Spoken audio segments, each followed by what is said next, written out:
دیکھیں یہ غامدی صاحب نے بات کی ہے کہ تراویح تو اسلام میں ہے ہی نہیں ہے، تو حضرت عمر نے شروع کی ہے.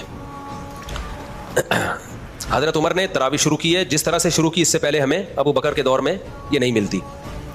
اور نبی صلی اللہ علیہ وسلم نے بھی ختم کی ہے تراویح، 3 دن پڑھائی، اس کے بعد آپ نے کہا کہ یہ فرض نہ ہو جائے. حضرت عمر نے شروع کی. یہیں سے ہمارا بھی اہل حدیث سے اختلاف بھی اسی بیس پہ شروع ہوتا ہے. ہم یہ کہتے ہیں کہ اگر آپ نے تراویح کو ماننا ہے حدیث کی روشنی میں، تو حدیث میں تراویح کا ثبوت نہیں ہے بلکہ تراویح کی نفی ہے.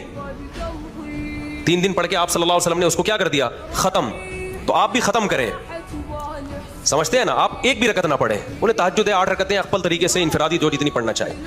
اور اگر آپ عمر رضی اللہ تعالیٰ عنہ کے عمل کو بیس بناتے ہیں تو پھر عمر رضی اللہ تعالیٰ عنہ نے 20 پڑھی ہیں، 8 نہیں پڑھی ہیں. 8 کے بارے میں جو موطا کی روایت ہے وہ ضعیف ہے، اور اس کی 2 دلیلیں بہت مضبوط ہیں. نمبر 1، موطا امام مالک کی تصنیف ہے. امام مالک خود بھی 8 کے قائل نہیں ہیں، وہ تو 20 سے بھی زیادہ کے قائل ہیں. اور کیوں قائل ہیں؟ اصل میں تو وہ بھی 20 ہی کے قائل ہیں، لیکن 16 رکعتوں کے کس بیس پہ قائل ہیں وہ ایک الگ بحث ہے، وہ بھی ہمارا ہدف نہیں ہے. باقی تینوں ائمہ 20 کے قائل ہیں. تو حضرت عمر کی یہ جو 8 رکعتوں والی روایت ہے، پہلی بات تو یہ کہ امام مالک نے مالکی مذہب میں بھی فتویٰ 8 پر نہیں ہے، تو وہ کیوں اپنی کتاب کو چھوڑیں گے؟ اور سند کے لحاظ سے وہ مسترب ہے.